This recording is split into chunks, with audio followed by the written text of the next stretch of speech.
तेरी नहीं वीडियो भाई। मैं करता हूँ। मैं आ रहा हूँ।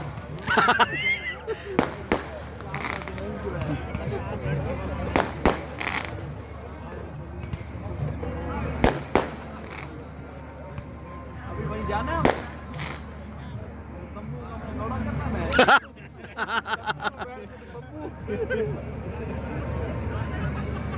ओवर यार, चांद के साथ बड़ी जबरदस्त हुआ है। ठीक है, जब तुझे फोन बंदा